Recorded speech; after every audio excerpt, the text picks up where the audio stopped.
C'était beaucoup d'actualité, c'est toujours d'actualité et ce sera toujours d'actualité.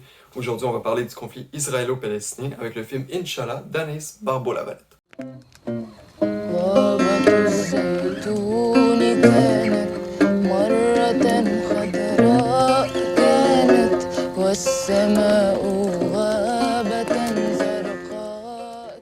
Bonjour, ici Fragment d'un pois chiche. Aujourd'hui, on parle d'Inch'Allah d'Anaïs Barbeau-Lavalette. Pour ceux qui ne savent pas qui est Anaïs Barbeau-Lavalette, c'est une écrivaine réalisatrice beaucoup connue pour justement La femme qui fuit et son premier roman qui a été adapté en courte série télévisée. Je voudrais qu'on m'efface. Cette réalisatrice-là touche beaucoup tout ce qui est le côté humain sur les injustices du monde.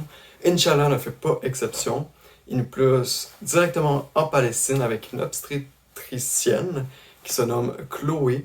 C'est une Québécoise qui travaille pour un organisme en lien avec l'ONU. Elle va là-bas pour accompagner des femmes enceintes qui n'ont pas accès à ces services-là. Elle travaille aussi avec un médecin français. Chaque jour, elle doit passer les checkpoints entre l'Israël et la Palestine parce qu'elle habite du côté d'Israël et elle va travailler du côté de la Palestine.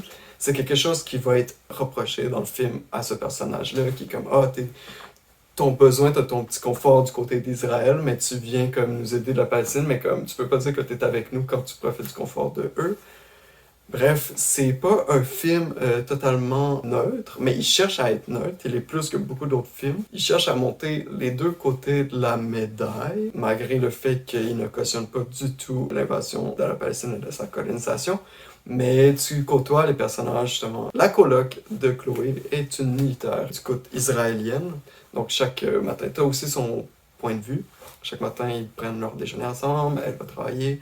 Il y a une autre image très forte de ce film-là où est-ce que, dans le fond, à chaque fois qu'ils prennent le bus ou le transport en commun ou quoi que ce soit, il y a des militaires qui arrivent avec leur gun, mais eux autres, c'est comme pour se rendre là-bas. C'est comme une image un peu c'est une image qu'on n'est pas habitué à voir. Ça met dans le bain. Une autre image intéressante du film, il y aura un petit gars habillé en Superman qui va allonger le long du mur. Je ne vais pas vous dire de détails trop pour vous laisser embarquer dans le film, mais c'est un film dont la première partie est très lente, je te dirais, mais dès que tu arrives à ce qui entoure l'accouchement de Mika, qui est un jeune Palestinien qui va naître dans le ventre d'une mère que Chloé accompagne, de ce moment-là, le film enchaîne les émotions et les scènes un peu difficiles jusqu'à la fin. Mais c'est aussi un film qui, on pourrait penser, qui s'enligne dans le comme white savior ou comme justement le blanc qui vient aider les pays en guerre, parce que justement Chloé est très blanche, québécoise, qui vient aider des gens en Palestine. Mais justement, ça joue pas là-dessus, c'est pas une actrice, à part l'aide, c'est pas tant une actrice, puis il y a un dialogue vraiment très important, je pense, dans le film, c'est que Chloé est comme épuisée, elle voit des gens mourir. Le traitement des médias qui est abordé dans le film est très inégal comparé à ce qui se passe vraiment. Il y a un attentat, mettons, de la Palestine vers Israël, là, tout le monde en parle, puis là, après ça, le lendemain, il y a juste des militaires qui viennent tuer un enfant, je dirais pas plus que ça, mais comme personne n'en parle, ça c'est systématique, fait qu'on dit que justement les médias n'en parlent pas, bref, super film, justement le côté de la discrimination systématique et autre chose, mais ça, on n'en parlera pas ici.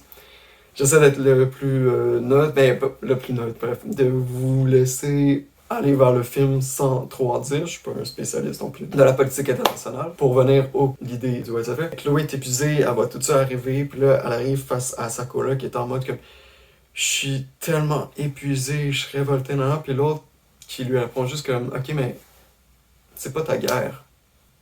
T'as pas à sentir tout ça pour toi, comme laisse les gens du coin vivre ça. Puis à partir de ce moment-là, Chloé part dans comme plus de la contemplation, mais comme elle continue d'aider, mais elle se décourage, puis elle se dit vite que genre, je pense que ma place est pas tant ici. Mais bref, c'est un film que je conseille pour tous celles et ceux qui s'intéressent au conflit israélo-palestinien.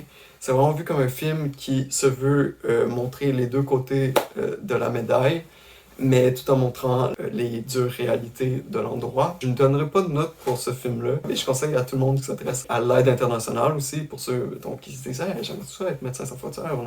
C'est un film très cru sur cette réalité-là. C'est un film qui malheureusement sera souvent toujours d'actualité, je vous le conseille, il dure 1h50 si je ne me trompe pas, c'est un film de 2013 avec en premier rôle Evelyne Brochu qui donne vraiment une bonne magnifique performance. C'est un film qui se veut aussi bilingue. Ça parle beaucoup arabe dans le film, c'est traduit, il y a des sous-titres. C'est un film aussi qui se trouve en DVD. Je ne sais pas s'il se trouve sur la plateforme de streaming, mais je vous le conseille si vous voulez un film québécois qui se passe à l'international. Je crois je sais pas où ils ont filmé. C'est sûr que ça n'a pas été filmé au Québec parce qu'on n'a pas le budget de recréer ça ici. Pas mal l'impression qu'ils ont tourné dans le coin ou en Jordanie ou dans une autre proche. Le mur a l'air vrai. C'est pas un sujet facile à discuter. J'essaie d'en discuter, mais en même temps, pas trop, parce que c'est pas ma job. Et je vous conseille vraiment de vous renseigner là-dessus dans les livres, dans les recueils, les écritures, les écrivains locaux de là-bas, je veux dire, et les acteurs qui sont là-bas. Donc, à plus tard. Prenez soin de vous. Passez une belle semaine. Au revoir.